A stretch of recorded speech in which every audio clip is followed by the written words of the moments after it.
So my favorite thing about this is that Amy and I both wrote a pilot and chose amongst ourselves which one we wanted to submit, and both turn out to take place in Florida. So these are 2 Florida pilots. Mine is called RiverRide. It is a workplace comedy that is all about, or it's representative of my time when I worked at the Jungle Cruise in Walt Disney World in Florida.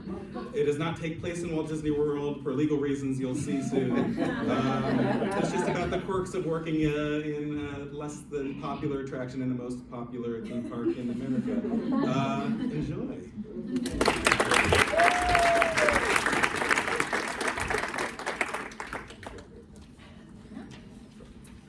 Exterior Wendell World Night. 1960s footage of fireworks light up the night sky above a fanciful theme park castle in the style of the Wonderful World of Color hosted by Walt Disney. A vintage caption on the screen reads, "The World According to Wendell." And now your host, Thaddeus Wendell. Exterior RiverRide, Wendell World Day. Also 1960s footage, a distinguished but happy-looking man in his 70s captains a small boat full of guests around a narrow tropical canal. This is RiverRide, a classic theme park attraction in its heyday. The man wears a khaki safari hat, but also well-tailored suit and tie. His mane of white hair and beard give him a grandfatherly quality. He holds a cap gun and fires multiple times out into the trees. Well, I don't think those natives will be giving us any trouble anymore. Hello, folks, and welcome to RiverRide. You know, I created RiverRide as a way to celebrate different cultures, as well as appreciate the beauty of exotic animals from all around the world. Whoa, look out! He grabs the gun and shoots at least a dozen times into the water. Close call. That hippo looked poised to attack. You know, I've always thought of my employees as family, and the adventurous cousins I have here at RiverRide are only a fraction of the dedicated family members here at Wendell World, the most wonderful world around. We pull away to reveal this is a video playing on a television in a interior large waiting room office day. The episode of The World According to Wendell continues as a number of people in business and business casual attire sit in rows of chairs awaiting their turn, some watching the television. Posters of the various theme park attractions adorn the walls, including Cursed Manor, Galaxy Speeder, and RiverRide. Chris, early 20s, sits anxiously staring at his resume. He reaches into his pocket and takes out a carefully folded $20 bill, examining it. I'm in charge of my own life. I decide what happens. Agnes, 60s, walks in with a clipboard. Chris Wilson, Chris puts the bill back quickly and stands up. follow me. She leads him down a long hallway, through doors, down corridors as they walk and talk. So, what's your story? My story? Oh, well, I was born and raised in Connecticut. Graduated salutatorian in high school with high honors, got a bachelor's at UConn. I didn't ask for your resume. I've got that already. Why are you here? What do you want out of this? Well, the Wendell Company is one of the biggest... Don't overthink it. Don't try to give me the polished version. Get real. Why Wendell? So I can move up the ranks and shove it in my dad's face that a degree in hospitality wasn't a waste of time and money. Okay, Spike, good. They arrive at a small office. Agnes sits at her desk and Chris sits in the chair across. Well, congratulations, you're hired. Really? Aren't you going to interview me first? That was the interview. Look, I see so many people every day. We have 40,000 employees here. That's a lot of uniforms to fill. I mean, you seem competent. Now, unfortunately, there aren't many positions available right now, mostly minimum wage, but there are good benefits, and like you said, opportunities to move up the ranks. How does ride operator sound? Sounds great. Good. Looks like there's an opening. Oh, for I'm that. so sorry. If you don't mind, I would really love to work the all-new Robocalypse ride. I've seen all the movies, grew up on the comics, I can speak the Robotian language, not fluently. And to open a brand new attraction, it's part of my 5-year plan. You have a plan, eh? Oh, yeah. My goal is to eventually become the youngest Wendell ambassador the company's ever had. And from there, I'll practically have my pick of careers. That starts with working at Robocalypse. I've charted it all out. He awkwardly fishes in his pants pocket and produces the folded $20 bill, nervously placing it on the desk. Agnes stares at him. Silence, except for the ticking of the clock on the wall. He's sweating. Suddenly, she bursts out laughing. He nervously smiles and chuckles, joining along. He goes to take the bill back, but she grabs it before he can. That was funny. You're funny, kid. Oh, really? I don't think I've ever been called funny before. In fact, I tend to pride myself for my no-nonsense business acumen. Tell you what, to be honest, the computer just randomly assigns your ride to work at. You know, fairness and whatnot.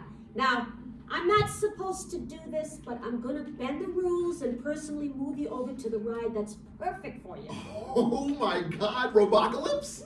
I'm not at liberty to say, just know that you'll fit right in. Oh, thank you.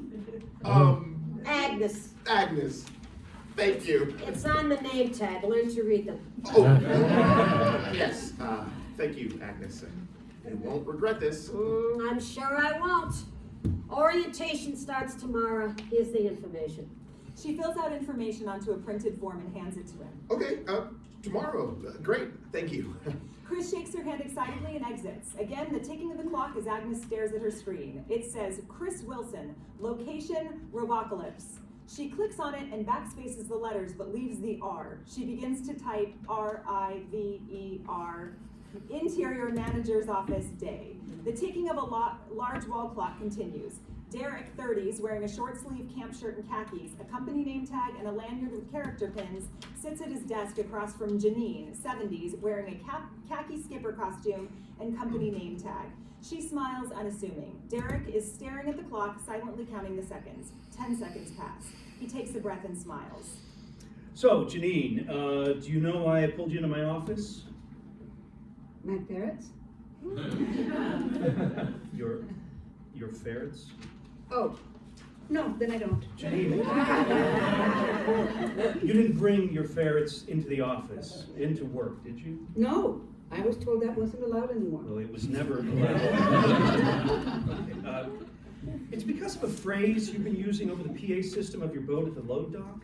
A phrase? A phrase that to some might sound inappropriate. Exterior RiverRide attraction, Wendell World Day, flashback. Derek stands on the dock of the RiverRide attraction while typing at a boathouse-themed computer monitor. We hear Janine's voice coming from the loudspeaker of a jungle boat nearby. Welcome to the RiverRide. I'm Janine's boat. Come inside me. Derek suddenly looks up from typing, concerned. Interior manager's office day. I don't understand. Well, It's cute. I'm pretending to be the voice of my boat.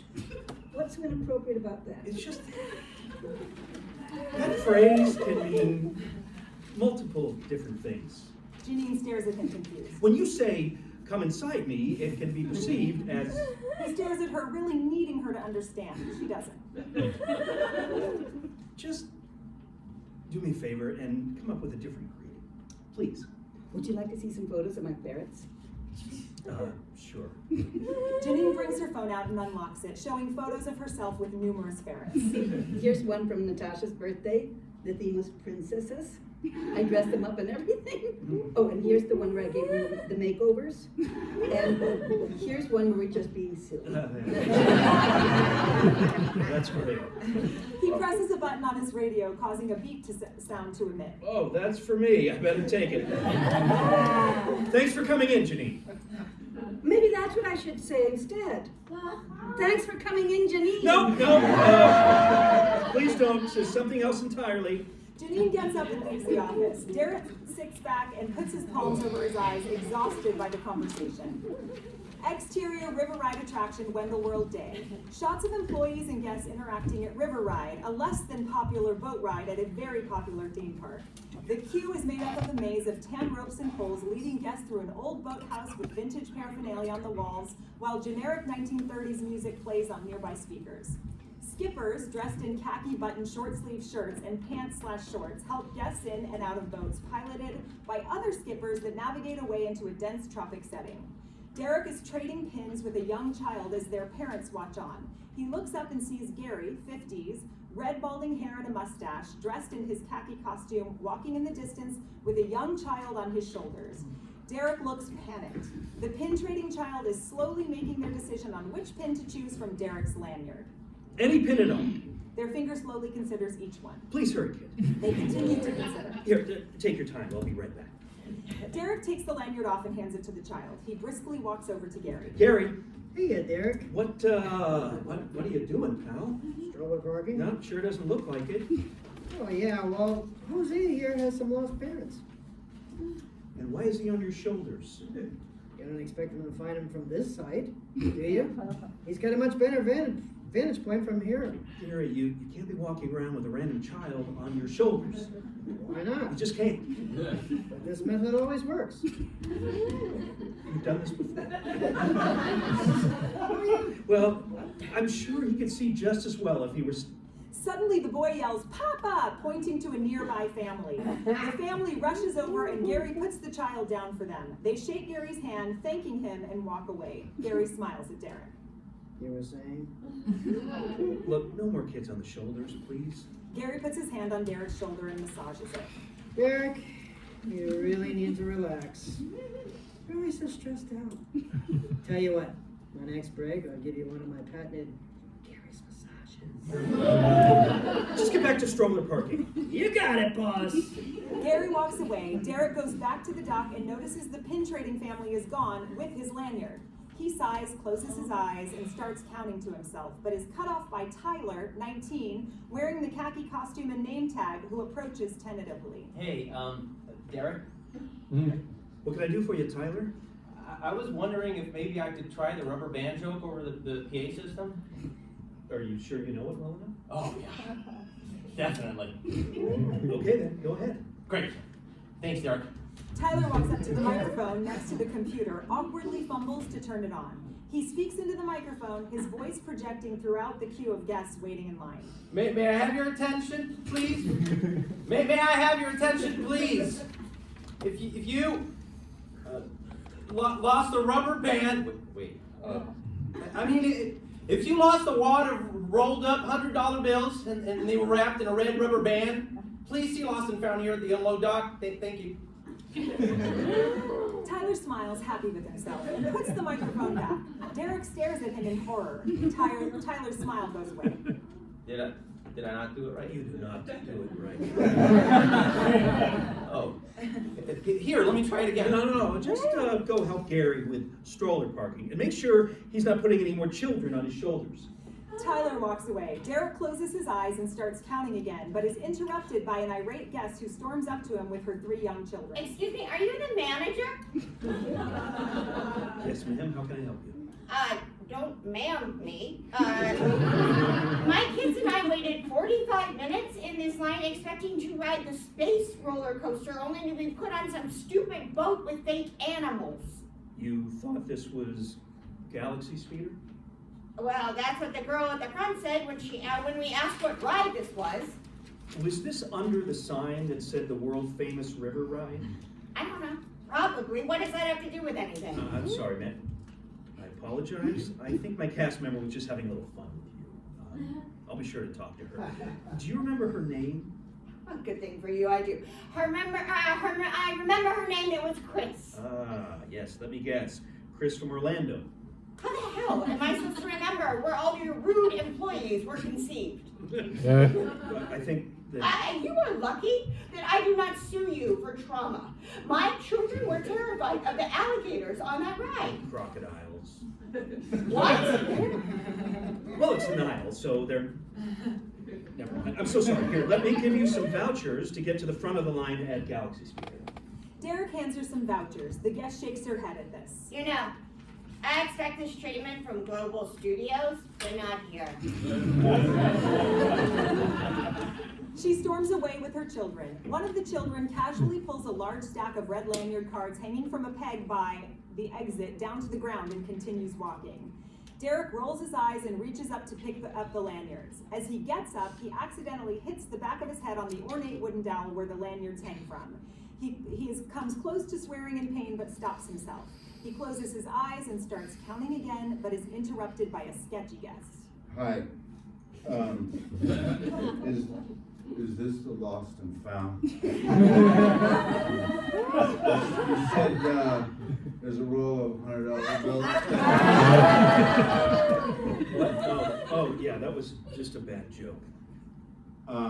Yeah, because it's mine, I lost it. Yeah. As I said, a bad joke. No real money was turned in. I see. Just gonna pocket it for yourself, huh? Well played. Sketchy guest walks away.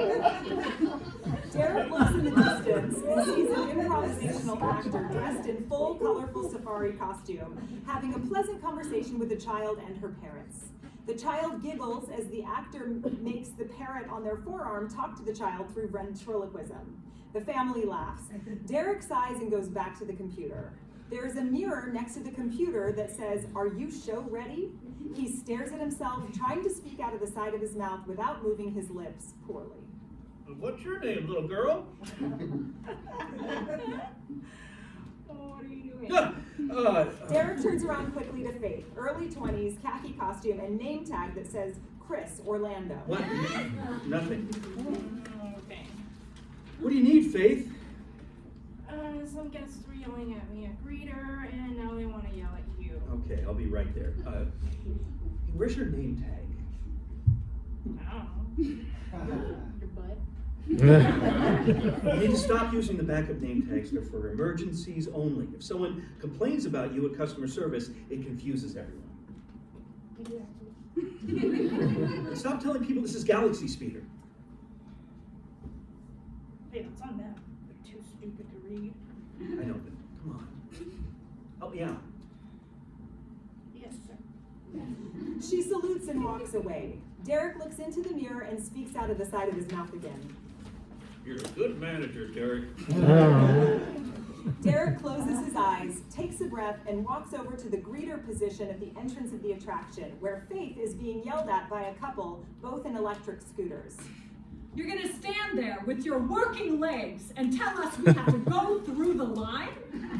Ma'am, like I said, our queue is wheelchair and ECV accessible. Yeah, we didn't have to go through the line last time. Where is your manager? Hi, I'm Derek, the manager. How can I help you? You can help us by taking us to the front of the line, like we always do. We've been coming here since the 80s, right? And this is the first time this has ever happened to us. Yes, we've recently remodeled our queue line so it can accommodate wheelchairs, and unfortunately that is the new policy, but it allows you to see everything in line you've never been able to see before.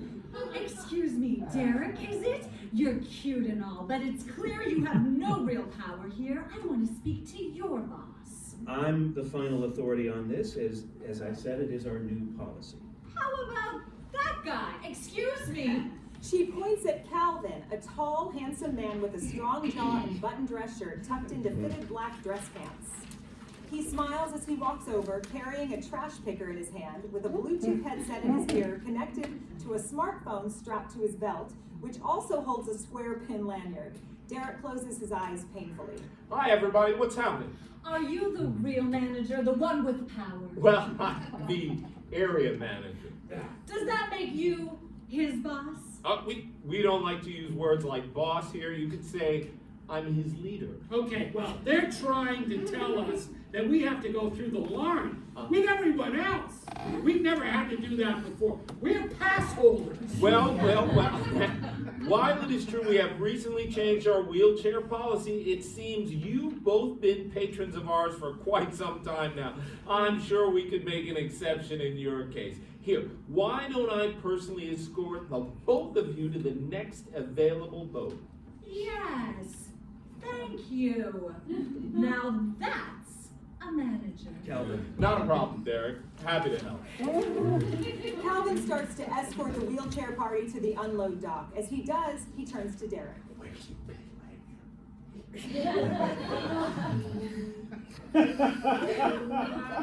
Wow. That was not easy to watch. Faith walks away. Derek takes a deep breath. He looks over to stroller parking and sees Gary and Tyler, both with children on their shoulders, about to race. On your marks, get set, go! They both start running as fast as they can, with the children squealing with joy. Derek purses his lips and closes his eyes. 1, 2, 3, 4. He overhears Faith standing at the entrance to the attraction, talking to a guest. Oh, this is Gold Mine Coaster, the wildest ride in the wilderness. The guest seems confused. Derek starts counting again. 1, 2. He hears Janine's voice on the loudspeaker of her boat at the loading dock. Welcome to RiverRide. I'm Janine's boat. Be careful, I'm soaking wet. Derek closes his eyes. He's shaking. He starts the counting again. 1, 2. Excuse me, I left a roll of cash here. Can you check your lost and found? It was a joke! Everyone standing around Derek stops and stares at him. That's what we do here. We tell jokes. The money doesn't exist. It never existed. There was never any money. No money! What's wrong with you people? Suddenly, Heather, a young female skipper, runs up to the guest, slightly out of breath. Hi, sir. I think you left this on my boat just now. She hands him a money clip with rolls of bills in it. Yes, thank you very much. Lost and found guest shakes his head at Derek as he walks away. Derek hangs his head. He looks at his watch. It's only 9:41 a.m. A pair of ferrets dressed in princess outfits run by Derek's feet. We hear the sound of a child falling and crying. Gary runs up to Derek. Hey, Derek, where do we keep the first aid kit? Break room. Gary swiftly walks away. Interior Calvin's office day. Calvin's office is slightly bigger and nicer than Derek's. His wall features diplomas, family photos on vacation trips, and motivational posters. He sits at his desk. Derek sits across from him. So, Derek, do you know why I pulled you into my office? Because I screamed at a guest who had left his money clip on one of the boats? Yep. What happened there, bud? I don't know. I think I just hit my braking. Okay. Well, you can't be doing that, pal. You gotta have some impulse control. Now, don't get me wrong, there's some days when I just want to tell the occasional guest to take a hike, but I don't, because it's not good form. Get what I'm saying? I do. Yeah, great. So I'll mark this conversation down in your file. Gotta give you half a demerit point, you understand. And hey, next time a guest gets on your nerves, try counting to 10 in your head first. I'll do that. No more outbursts? No more outbursts. That's what I like to hear. Calvin suddenly presses a button on his radio, causing a beep sound to emit. Wow, that's for me. I better take it. See you out there, Derek. Derek nods, expressionless, stands up, and walks away. Interior Wendell conference room day. Chris walks into a large conference room of smaller round tables and chairs with a projection screen at the front. He notices a Chris name tag at a table with 4 other new hires talking. He sits down, puts it on his shirt, and smiles to himself. The lights dim and the projection wall is illuminated with an image of a smiling Thaddeus Wendell in his older years. Thaddeus Wendell once said, "The secret to happiness is the journey to find it." Fade to Interior Wendell conference room day. The video is ending with many new hires and happy tears while watching. His last words before he passed were, "I'm proud of every person who walks through these gates. Now I've got to walk through my own. And now it's your turn to take the keys to the park and welcome the next generation of guests. Make Thaddeus proud. Large, happy sobbing from a number of people in the room. Lights fade up. Chris overhears a conversation at his table. Well, I heard the guests will get to choose their ending, so every ride through is different, and the robots will thank you by name. Yeah, they wanted to also project the guest's face on the wall in the detention center scene, but they just couldn't get it to look right. Hey, you know your Robocalypse. I'm Steph, this is Mark, Lana, and Pedro. I'm Chris. Nice to meet you all. So I assume you're training at Robocalypse as well? Yep. Or should I say affirmative? Let's come, kids. Oh, here come our trainers. A series of employees in different themed costumes start filing into the room, including Faith, still wearing her Chris from Orlando name tag. Chris Wilson, Yes? you're with me. Chris looks to his cluster, confused. I thought you were training at Robocalypse. I am. It's probably a mistake. He walks up to Faith. Hey, I'm sorry. Well, what's this about? I'm your trainer for RiverRide. No, I'm not training at RiverRide. I'm training at Robocalypse. Now you're training at RiverRide. No, I'm training at Robocalypse. Look, my paperwork says you're with us. I don't know what to tell you. Also, you might want to consider changing your name. Why? Oh, because your name is Chris too? No. But your name tag says Chris. Exactly. Anyway, there's been a mistake. I'm I'm not. just supposed to get you into your costume over to the right by 10. Any issues? Bring it up to our manager. Great. Interior costuming building day. Montage. Chris looks on enviously at the new hires trying their Robocalypse costumes on. They're black and shiny and look really cool. He then looks down at his own khaki costume that seems unnecessarily tight. He looks ridiculous. Faith takes a look at him and laughs. The Robocalypse hires try on different helmets. Chris puts on his skipper hat, and that's way too big. He's miserable. And now it's... Exterior RiverRide attraction, Wendell World Day. A rotund skipper, Joe, 50s, is helping guests out of their boat and unload while singing Springtime for Hitler from the producers operatically. Music fades as he continues. Springtime for Hitler and Germany. Deutschland is happy and gay. We're marching to a faster pace. Look out, here comes the master race. He winks to an elderly lady he's assisting out of the boat, who blushes. Derek casually walks up to Joe. Joe, we've talked about this. You can sing, just not about Hitler. It's topical, Derek. This is supposed to be 1938, time period appropriate. You know what isn't time period accurate? Your smartphone clipped to your belt. But hey, proper theming is just one of the 4 pillars of park success. Who cares, right? No Hitler songs, please. Janine is greeting guests as they approach the attraction. A middle-aged woman walks up and tries to leave a stroller next to her. Ma'am, this is not a stroller parking. If you have a stroller, please take it in the rear. The woman looks at her confused. She points at the stroller. Ma'am, you want to take it in the rear.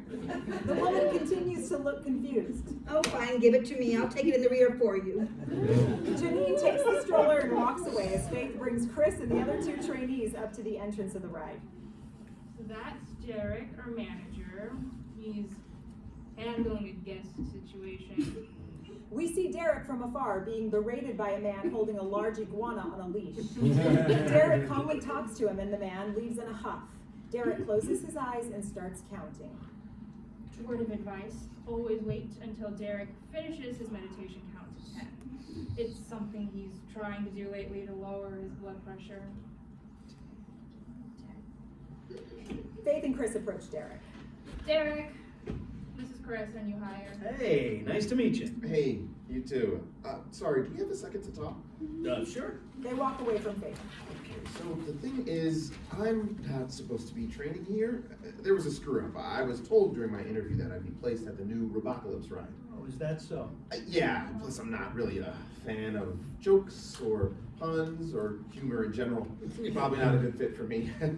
So I don't know what forms need to be filled out to fix this. Did you interview with Agnes? Yes. How did you know that? She's a firecracker, huh? Yeah, I actually interviewed with her myself when I first started here years ago. I can't believe she's still working here. Let me guess, you gave her a speech about how the Robocalypse ride was your destiny, and she listened and nodded and told you that she was placing you exactly where you needed to be. Yeah, that's what she... Wait, what? Same thing happened to me. I told her how big of a fan I was of the Cursed Manor, that I'd read all the books, and that it was where I belonged, and she said she knew just where to send me. Turned out, it was here to RiverRide. I think it's her favorite ride. Take it as a compliment. No, I do not take it as a compliment. She lied to me.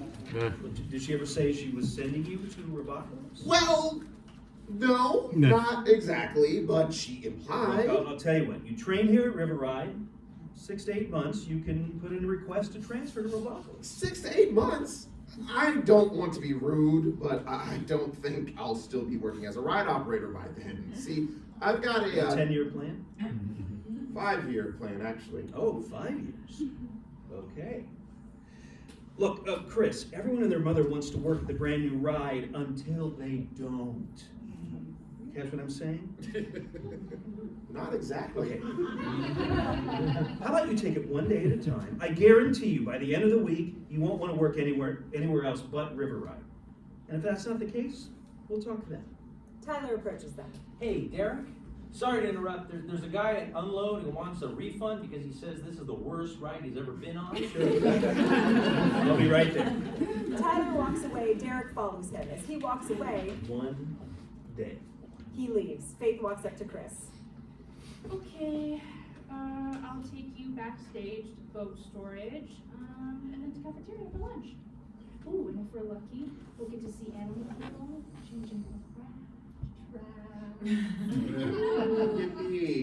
They walk away as we see Joe helping another boat of guests at Unload, singing Tomorrow from Annie. Tomorrow, tomorrow, I'll love ya tomorrow. You're always a day away. Everybody, come on! Tomorrow, tomorrow, I love ya tomorrow. You're always a day away.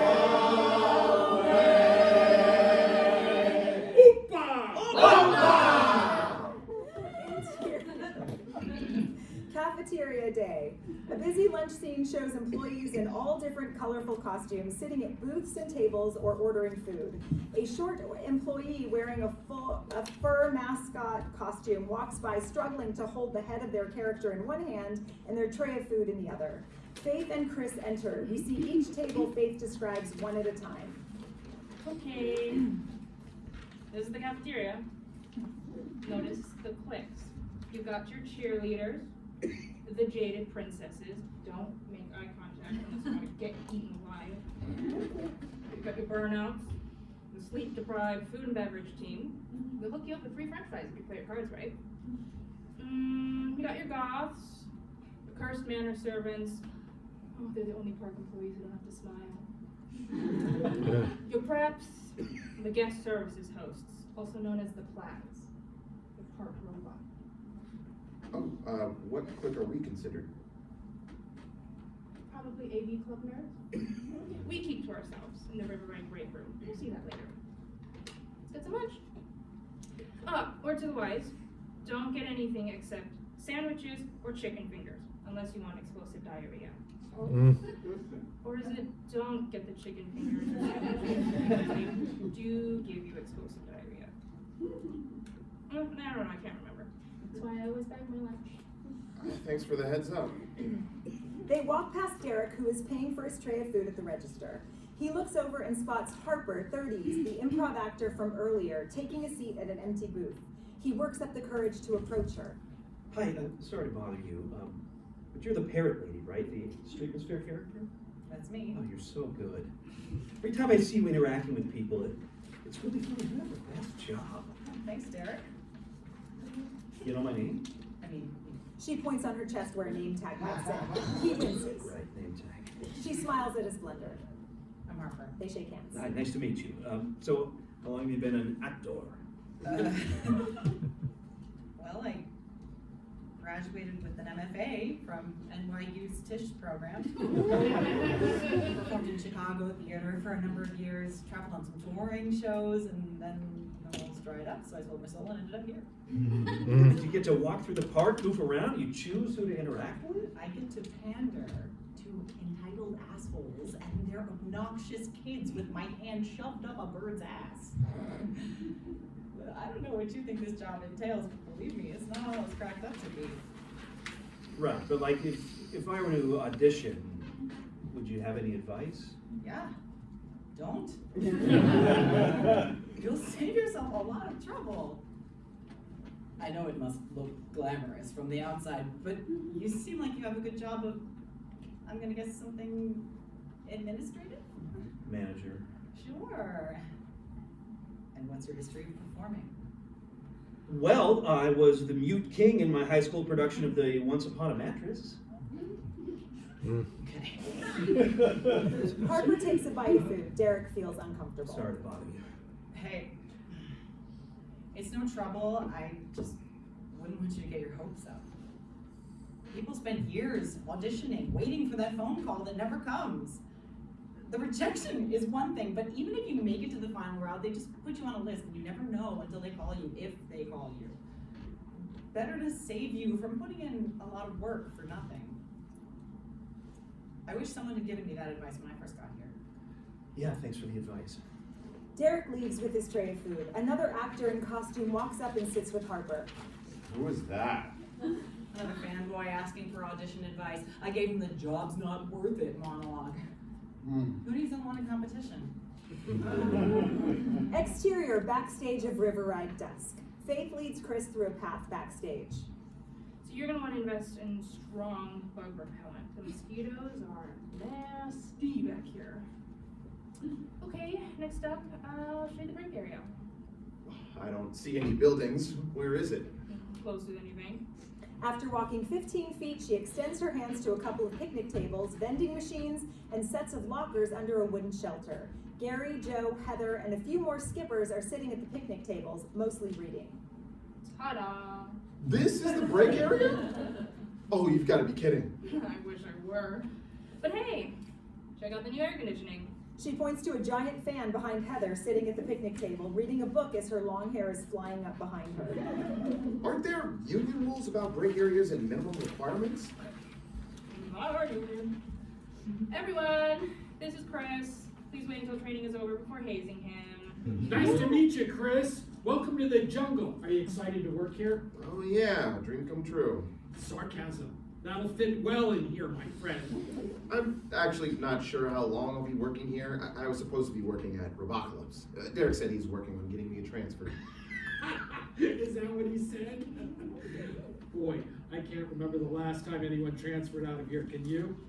Come to think of it, who's been here longest? Janine walks in. Janine, when's the last time someone got transferred out of the river to another ride? Let's see. Oh, about 3 years ago. Fred left. Oh, Fred didn't leave. He died. Oh, yeah. Okay. Well, then I really have to think. 3 years? Are you kidding? No, that does not work for me. I can't be stuck here for even 1 year. It's not part of my plan. Stuck here? Oh, no offense. No offense, he says. You hear that? I'll have you know, we're an open day attraction. No, I know. But didn't Thaddeus Wendell say, adapt or die? All the skippers laugh. We've got a Thad voter. Take it easy on the Kool-Aid, kid. What? No, I just mean that if he were still alive, he would have gotten rid of this ride a long time ago. What's wrong with RiverRide? Well, it's nothing against you. You all seem really nice, and I'm sure telling bad jokes every day is fun, but look at the lines. 5-minute wait max? There's not even a digital wait time installed because what would be the point? Digital wait time wouldn't fit in with theming. But go on, keep going. It seems like you have a real opinion about this ride. Okay, well, it's too boring for teenagers, too scary for little kids due to all the broken animatronics, too reliant on the skippers to put on a show, which makes it highly inconsistent, which means the elderly don't ride it because there's no nostalgia factor for them. Plus, it takes so long to load and unload guests into each boat, it has the lowest hourly capacity of any ride in the park. And I hate to break it to you, but no one likes puns. No one! I mean, they're not funny, and the only successful joke here is the ride itself. Again, no offense. Wow. Someone got up on the wrong side of the boat this morning. Everyone. B-O-T-E! They laugh further. We see Chris's POV in a warped fisheye lens of each employee laughing wildly, becoming slow motion terrifying. Working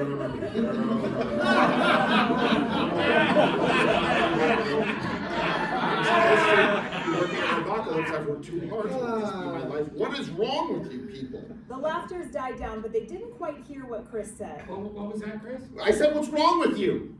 You're laughing at nothing. B-O-T-E? What even is that?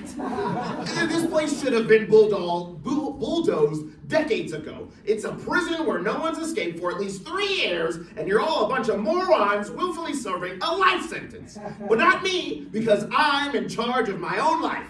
I decide what happens, and I'm getting off this boat ride. Chris goes to turn and runs into Derek, who's been standing behind him. Hey, Chris. Let's go chat in my office. Chris looks around at everyone and awkwardly follows Derek. Interior manager's office. Derek and Chris enter the office. Shut the door. Chris shuts the door. Sit down. Chris sits. Derek reaches into a drawer, pulls out a form, and starts filling it out. Don't you want to count to? Derek gives him a look. Chris hesitates. Derek continues filling. Look, about what just happened, I didn't mean to. Derek finishes the form and hands it to Chris. What's this? Congratulations, you got your transfer. What? Really? To Robocalypse? Yes, to friggin' Robocalypse. Take the weekend off, call that number on Monday, you should be in their system by then. Okay, thanks. Chris goes to leave. You want to know why this ride wasn't bulldozed decades ago? Because it was Thaddeus Wendell's favorite ride in the park. And he wrote in his will that it would never be removed. And it's been so long since the last employee transferred to another ride because, believe it or not, this is a good ride.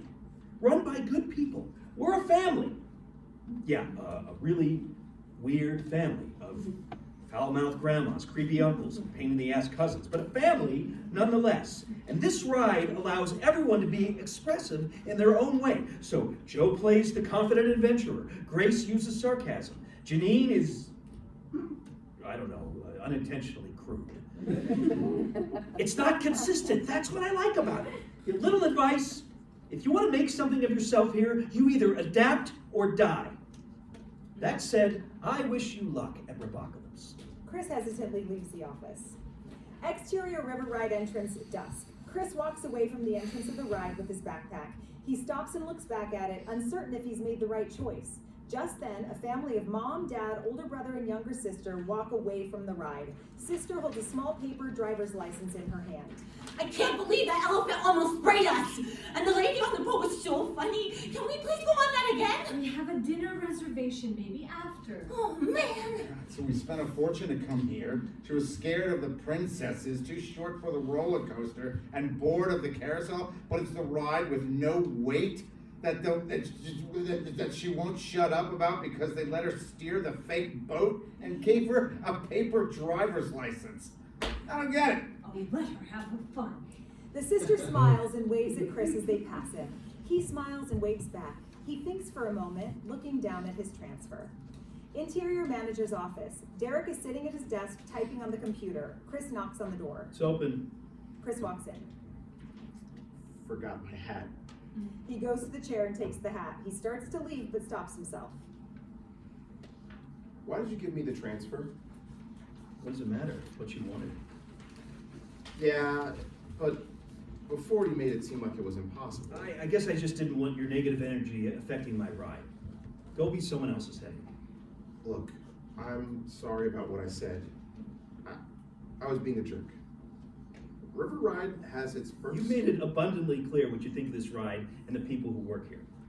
Plus, you haven't even been here a day. You have to earn your right to have a meltdown, especially when it's directed at your coworkers. Okay. But, like, what if I really am supposed to be here? You haven't shut up about Robocalypse this entire time. Now you're second guessing yourself? Maybe. I don't know. I have this thing about regret and hindsight.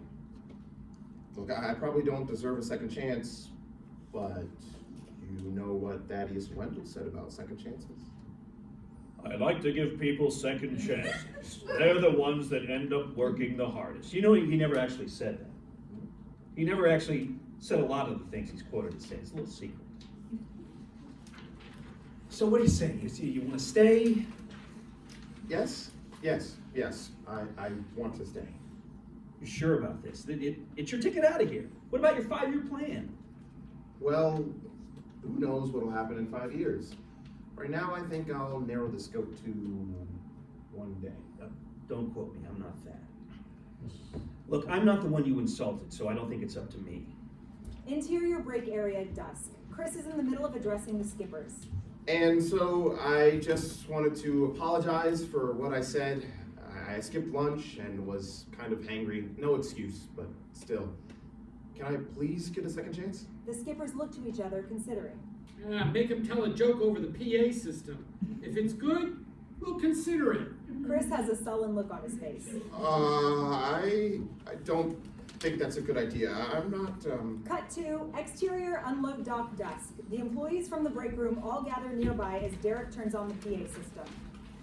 Hey, listen, I'm not great with public speaking. Now, I find that hard to believe. You did a pretty good job in the break room earlier.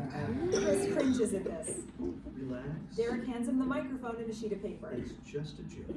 Chris looks down at the paper with various jokes on it.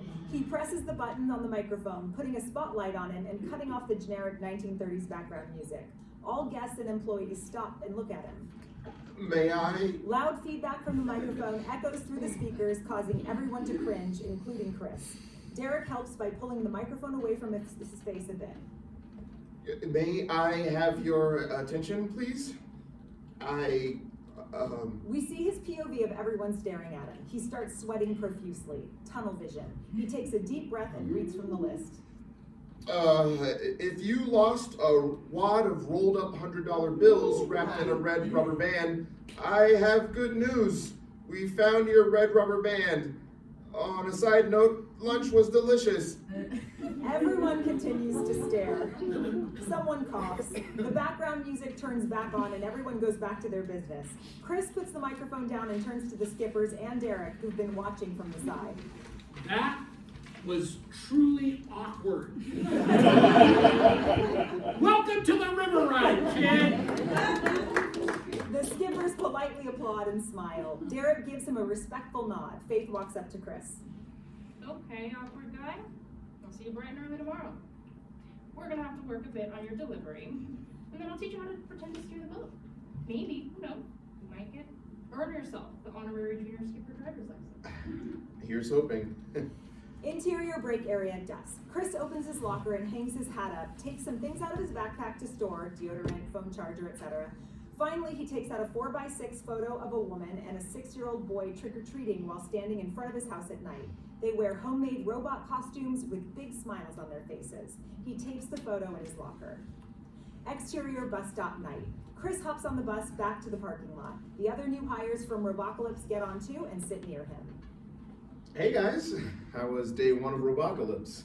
It was not what we expected. The other family members were all treated us like we were nothing because we were new. It was like a frat house. Like they said we had to earn their respect. We won't even get to operate the ride at first. There's so many people working there that they're overloaded, so we'll be glorified janitors sweeping up trash for the foreseeable future. Thanks. Sorry. Yeah. How about you? was also not what I expected. I guess that's what it's like for all the new hires. Yeah, I guess so. Interior Utilidors hallway, night. Derek is walking towards the employee parking bus. He passes a bulletin board. He stops to look at it and notices a flyer for improv actor auditions for the park. He thinks for a moment, then continues walking out of frame. Beat. He comes back into frame and takes a photo of the flyer with his phone. He looks at his phone and smiles, walks away.